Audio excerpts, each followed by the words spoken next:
ونبينا وسندنا ومولانا محمدا عبده ورسوله. أما بعد فأعوذ بالله من الشيطان الرجيم. بسم الله الرحمن الرحيم. اقرأ باسم ربك الذي خلق خلق الإنسان من علق اقرأ وربك الأكرم الذي علم بالقلم علم الإنسان ما لم يعلم صدق اللہ العظیم. تمام تر تعریفیں اسی رب ذوالجلال کے حق میں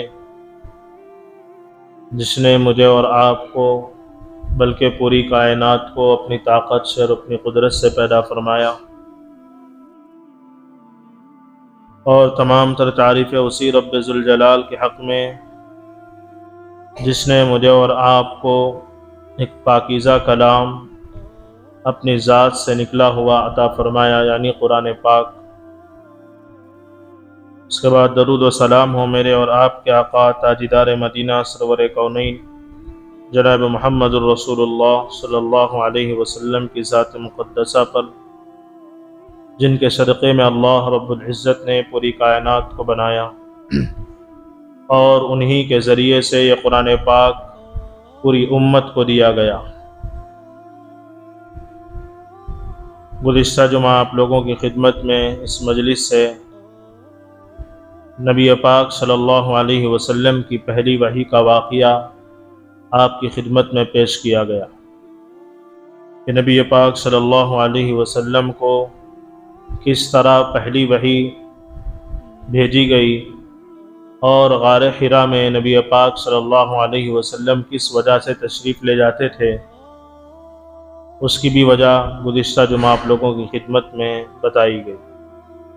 اور اسی طرح سب سے پہلی وحی سورہ علق کی وحی ہے، جو میں نے ابھی خطبے کے اندر پڑھی چند آیتیں. اقرأ باسم ربک الذی خلق،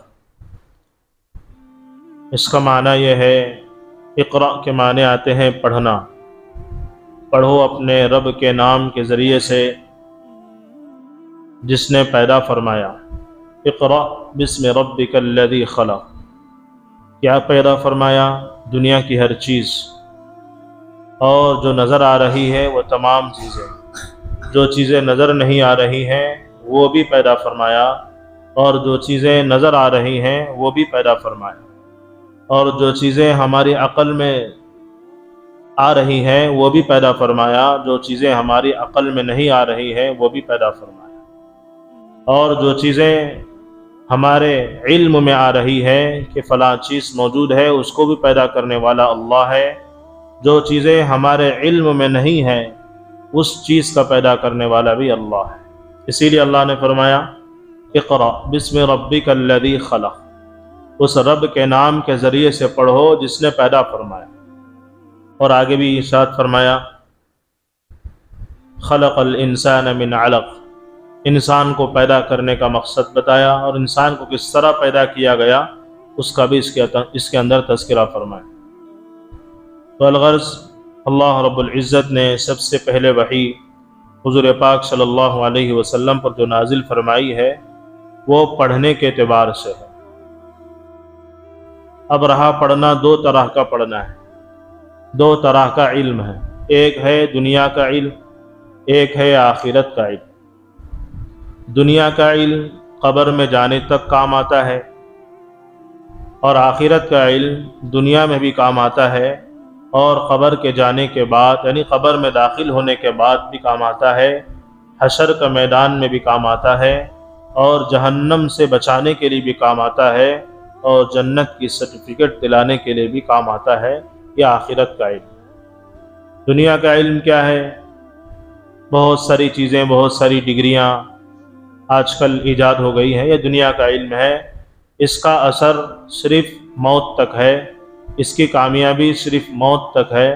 اس کے مقابلے میں کہ علم ہے جو دنیا کے اندر بھی اس کو کامیابی دلائے گا، اور موت کے بعد بھی اللہ رب العزت جو ہے اس علم کے ذریعے سے اس کی مغفرت فرمائیں گے اور قبر کے عذاب کو دور کریں گے. وہ دنیا کے علم کے مقابلے میں وہ آخرت کا علم ہے، یعنی وہ قرآن پاک کا علم ہے، وہ حدیث پاک کا علم ہے.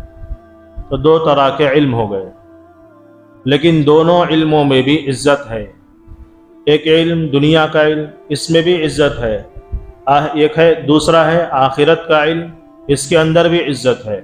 اگر کوئی آدمی حافظ بن گیا، اگر کوئی آدمی عالم دین بن گیا، اگر کوئی آدمی جو ہے قرآن کی تفسیر اچھی طرح سے بیان کرنے والا بن گیا، قرآن کے رموز پر، قرآن کے نکات پر اور قرآن کی ہیڈ لائنز پر، یعنی جو اس کے اندر جو مسائل بیان کیے گئے ہیں اس کو ہائی لائٹ کرنے والا بن گیا، تو دنیا کے اندر بھی لوگ اس کو عزت کی نگاہ سے دیکھنے والے بنیں گے۔ اور اسی طرح نماز اچھا پڑھانے والا بن گیا، قرات اچھی کرنے والا بن گیا، الفاظ کو صحیح ادائیگی کے ساتھ پڑھنے والا بن گیا، تو دنیا کے اندر بھی اس کی بھی عزت کی جائے گی۔ اور اسی طرح دوسرا علم دنیا کا علم، دنیا کے اندر انجینئر بن گیا، ڈاکٹر بن گیا، اور اسی طرح دوسرا ہنر اپنے پاس رکھ لیا۔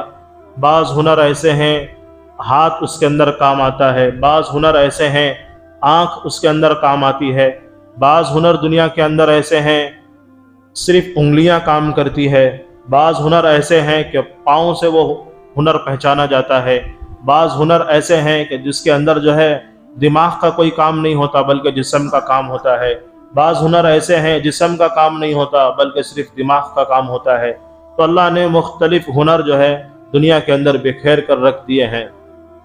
دیکھ لیجئے پھول بنانے والے، ان کا ہنر جو ہے ہاتھ کا ہنر ہے، ان کا ہنر جو ہے انگلیوں کا ہنر ہے، اور اس کے اندر آنکھ بھی استعمال ہوتی ہے، اس کے اندر ہاتھ استعمال ہوتی ہے، اس کے اندر پیر استعمال نہیں ہوتے، اس کے اندر پیر استعمال نہیں ہوتے۔ اسی طرح دنیا کے کسی بھی شعبے کو آپ لے لیجئے، دنیا کے کسی بھی علم کے ایک شعبے کو آپ دیکھ لیجئے، اس کے اندر کوئی نہ کوئی چیز استعمال ہو رہی ہے۔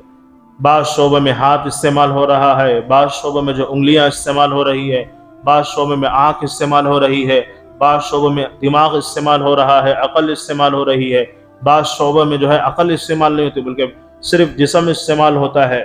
تو میرے عزیز دوستو، یہ بھی ایک ہنر ہے، یہ بھی ایک علم ہے، لیکن اس علم کا اثر صرف دنیا کے اندر تو کامیابی دلا سکتا ہے، لیکن موت کے بعد یہ علم جو ہے کامیابی نہیں دلا سکتا۔ تو دو علم ہو گئے۔ پڑھو، کیا پڑھنا ہے اس کی میں تشریح کر رہا ہوں۔ اقرأ بسم ربک الذی خلق، پڑھو مطلب کیا ہے، کیا پڑھنا؟ دو علم ہمارے سامنے آ رہے ہیں، ایک دنیا کا علم آ رہا ہے، آخرت کا علم آ رہا ہے۔ تو اب اس کے اندر دو علم ہمارے سامنے آئے، ایک دنیا کا علم ہے، ایک آخرت کا علم۔ جیسا کہ بتایا کہ موت تک ایک علم ساتھ رہے گا اور ایک علم موت کے بعد بھی ساتھ رہے گا، تو ہمیں چاہیے کہ موت کے بعد جو ساتھ آنے والا علم ہے اس کو مضبوطی سے پکڑے۔ اور دوسری چیز کے بارے میں علماء فرماتے ہیں جو دنیا کا علم ہے وہ بھی ہمارے پاس بقدر ضرورت ہونا چاہیے۔ ایسا نہیں کہ بالکل دنیا کے علم سے جو ہے کورے ہو جائے، دنیا کے علم کو جو ہے لات مار دے، دنیا کے علم کو جو ہے پیٹ پیچھے ڈال دے، ایسا نہیں ہے۔ اگر زمانے کے اعتبار سے، اگر زمانے میں انگلش بولنے کا رواج ہے تو ہمارے بچوں کو انگلش بولنے کا طریقہ بھی آنا چاہیے۔ ہمارے نوجوان بچوں کو، ہمارے چھوٹے چھوٹے بچوں کو انگلش سکھایا جائے، لیکن اس سے پہلے قرآن پاک کی تعلیم دی جائے، قرآن سے پہلے جوڑا جائے، بعد میں انگلش سے جوڑا جائے۔ لیکن اب موجودہ زمانہ ہمارا ایسا ہو گیا، قرآن سے ہم تو اس بچوں کو دور رکھ رہے ہیں، انگلش سے قریب کر رہے ہیں، الٹا چل رہے ہیں۔ حضرت اشرف علی تھانوی رحمۃ اللہ علیہ کا قول ہے، غالباً حضرت نے لکھا ہے، سب سے پہلے بچوں کو مکتب سے جوڑو، سب سے پہلے بچوں کو عربی سے جوڑو، سب سے پہلے بچوں کو قرآن سے جوڑو، سب سے پہلے بچوں کو نورانی قاعدے سے جوڑو، سب سے پہلے بچوں کو دینیات سے جوڑو، سب سے پہلے بچوں کو میرے عزیز دوستوں سنتوں سے جوڑو، کھانے کی سنتیں، پینے کی سنتیں، گھر میں داخل ہونے کی سنتیں، چپل پہننے کی سنتیں، ٹوپی لگانے کی سنتیں۔ نبی پاک صلی اللہ علیہ وسلم ٹوپی کس طرح لگایا کرتے ہیں؟ حدیث میں آتا ہے اللہ کے نبی صلی اللہ علیہ وسلم ٹوپی استعمال نہیں کرتے تھے جو میں اور آپ استعمال کرتے ہیں، بلکہ کپڑا استعمال کرتے تھے۔ نبی پاک حضرت امام اعظم ابو حنیفہ رحمۃ اللہ علیہ نے ایک کتاب کے اندر اللہ کے نبی صلی اللہ علیہ وسلم کا یہ عمل نقل کیا ہے اور حدیث کے حوالے سے بتایا ہے کہ اللہ کے نبی صلی اللہ علیہ وسلم جو کپڑا استعمال فرماتے تھے اس کے اوپر پگڑی بنتے تھے، اس کے اوپر عمامہ بنتے تھے، اس کے نیچے کپڑا ہوا کرتا تھا، وہ کپڑا اللہ کے نبی کے سر مبارک پر ہمیشہ چمٹا ہوا ہوتا تھا، لگا ہوا ہوتا تھا۔ اسی لیے بعض علماء جو ہے 5 کلی کی ٹوپی ایسی ہے کہ وہ بالکل سر پر لگی ہوئی ہوتی ہے، اس کو زیادہ پسند فرماتے ہیں، اس لیے اس کو زیادہ پسند کیا جاتا ہے، صوفی حضرات اس کو زیادہ پسند کرتے ہیں۔ تو نبی پاک صلی اللہ علیہ وسلم کی سنتوں سے آج بچوں کو جوڑا جائے۔ اور ایک روایت ہمیں ملتی ہے حدیث کے اندر، اللہ کے نبی صلی اللہ علیہ وسلم جو کپڑا لگاتے تھے، جب کپڑا رات میں نکالتے تو اس کپڑے پر جو تیل لگا ہوا ہوتا، یعنی بالوں کے اندر جو تیل لگاتے تھے اللہ کے نبی صلی اللہ علیہ وسلم، رات میں وہ تیل کا اثر اس کپڑے پر ظاہر ہوتا۔ اس کا مطلب یہ ہے کہ اللہ کے نبی صلی اللہ علیہ وسلم کبھی ننگے سر نہیں رہا کرتے تھے۔ آج ایک رواج بن گیا ہے ننگا سر رہنا۔ میرے عزیز دوستو، یہ ننگا سر نبی کی سنت نہیں ہے۔ ننگا سر رہنا نبی کو، آپ کسی بھی حدیث میں اٹھا کر دیکھ لیجئے، بعض حضرات ایسے ہیں حدیث کا نام لے کر جو ہے غلط حدیثیں بیان کر دیتے ہیں، حدیث کا نام لے کر جو ہے اپنی بات بتا دیتے ہیں، حدیث کا نام لے کر اپنا اسٹائل بتا دیتے ہیں، اور ان کو جو ہے آسانی کے ساتھ چلنے پھرنے کا موقع مل جاتا ہے۔ تو میرے عزیز دوستو، آج بچوں کو، نوجوان بچوں کو، نوجوان لڑکیوں کو، چھوٹے بچوں کو ان سنتوں سے جوڑا جائے۔ یہ دنیا کا علم ہے۔ دنیا کا علم حاصل کرنے سے پہلے یہ سنتیں اگر ہمارے بچوں کے اندر آ گئی، میرے عزیز دوستو، بعد میں وہ بچوں کو انگلش بھی سکھائے، بعد میں وہ بچوں کو ڈاکٹر بھی بنائے، بعد میں وہ بچوں کو جو ہے انجینئر بھی بنائے، بعد میں وہ بچوں کو جو ہے ہر شعبے کا ماہر بنائے، تب جا کر کے وہ بچہ دنیاوی اعتبار سے بھی علم لے کر چلے گا اور آخرت کا بھی علم اس کے سینے میں پہلے سے ہی موجود ہوگا۔ تو دونوں لے کر چلے گا بچہ، دنیا میں بھی وہ کامیابی کے قدم چومے گا، بڑے بڑے محفلوں میں بیٹھنے کا اس کو موقع ملے گا، بڑی بڑی جگہوں پر جائے گا تو انگلش بولے گا، تیلگو بولے گا، کنڑ بولے گا، تمل بولے گا۔ یہ بھی اللہ کی زبانیں ہیں، اس کو بھی اللہ نے پیدا کیا ہے۔ تو ہم کوشش کرنا چاہیے کہ ہر زبان سیکھے، تب جا کر کے ہمیں جو ہے دعوت دینے کا اور ایک دوسرے تک جو ہے دین کی دعوت دینا، قرآن کا پیغام سنانا آسان ہوگا۔ تو الغرض میرے عزیز دوستو، 2 علم ہمیں سامنے آتے ہیں، ایک دنیا کا علم ہے یا آخرت کا علم ہے۔ سب سے پہلے بچوں کو آخرت کے علم سے آراستہ کیا جائے، بعد میں دنیا کے علم سے بھی اس کو آراستہ کیا جائے۔ ایسا نہیں کہ صرف دین کا علم پڑھا دیا اور دین کا علم پڑھا دیا لیکن دنیا کا علم نہیں پڑھایا۔ بچہ جو ہے بس کے اوپر کا نام نہیں پڑھ سک رہا ہے، کسی دوسرے کا محتاج بن رہا ہے، تیلگو کے اندر نام ہے وہ بھی نہیں پڑھ سک رہا ہے۔ ایسا نہیں ہے، قرآن اس کی تعلیم نہیں دیتا صرف قرآن پڑھو، بلکہ آپ قرآن پڑھیے، لیکن جو موجودہ زمانے میں جو آپ کی زبان ہے وہ مادری زبان ہے، اس کو سیکھنے کی کوشش کریے۔ تیلگو نہیں آتی، تیلگو پڑھنے کی کوشش کریے، تمل نہیں آتی، تمل پڑھنے کی کوشش کیجیے، اس کو سیکھنے کے طریقے اپنائیے اور اس کے لیے جد و جہد کریے۔ میرے عزیز دوستو، یہ بھی سیرت سے میں ثابت کر سکتا ہوں، لیکن ہمارا عنوان وہ ہے، دوسرا ہے۔ تو سیرت کے اندر ہمیں بات ملتی ہے، اللہ کے نبی صلی اللہ علیہ وسلم نے بعض صحابہ کو دوسری زبان سیکھنے کے لیے موقع دیا تھا، بعض صحابہ دوسری زبان سیکھ کر دین کا کام کرنے کے لیے خطوط بھیجا کرتے تھے۔ یہ بھی ہماری سیرت سے ثابت ہے، یہ بھی ہمارے قرآن سے ثابت ہے۔ تو میرے عزیز دوستو، دین کا علم بھی ضروری ہے، آخرت کا بھی علم ضروری ہے۔ آپ کو وہ دعا یاد ہوگی، پارے نمبر 2 کی آیت، ربنا آتنا فی الدنیا حسنہ وفی الآخرۃ حسنہ وقنا عذاب النار۔ مطلب کیا ہے؟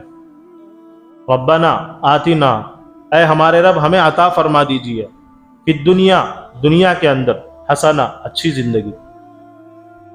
دنیا کے اندر اچھی زندگی کے لیے کیا کیا چیزیں ضروری ہے؟ آپ اس آیت کی تفسیر پڑھیں گے تو اس کے اندر مال بھی ملے گا، اس کے اندر صحت بھی ملے گی، اس کے اندر رزق بھی ملے گا۔ یعنی اچھی زندگی کے لیے مال کا کمانا ضروری ہے، اچھی زندگی کے لیے صحت کا ہونا ضروری ہے، اچھی زندگی کے لیے اچھی جاب کا ہونا ضروری ہے۔ تو اسی لیے اللہ نے فی دنیا، دنیا کا لفظ پہلے لایا، آخرت کا لفظ بعد میں لایا، کیونکہ ہم آخرت میں نہیں ہیں، اب دنیا کے اندر ہیں۔ تو دنیا کے اندر رہنے کے لیے کچھ چیزوں کی ضرورت پڑتی ہے، وہ چیزیں حاصل کرنا، وہ چیزیں حاصل کرنے سے پہلے آخرت کی چیزیں حاصل کرنے، قرآن پڑھ لے، بچوں کو قرآن کی تعلیم دے دے، الف سے یا تک اچھے سے پڑھا دے، اس بچوں کو جو ہے سنتوں کی طرف راغب کر دے، بعد میں اس کو دنیا کی تعلیم دے۔ انشاءاللہ وہ آیت آئے گی تو میں انشاءاللہ اس کی تفسیر کروں گا جب ربنا آتنا کی۔ تو میرے عزیز دوستو، سب سے پہلے وحی، اقرأ بسم ربک الذی خلق، خلق الانسان من علق، پڑھو اپنے رب کے نام کے ذریعے سے جس نے پیدا فرمایا اور انسان کو پیدا فرمایا۔ خلق الانسان من علق، کیسے پیدا فرمایا؟ علق سے پیدا فرمایا۔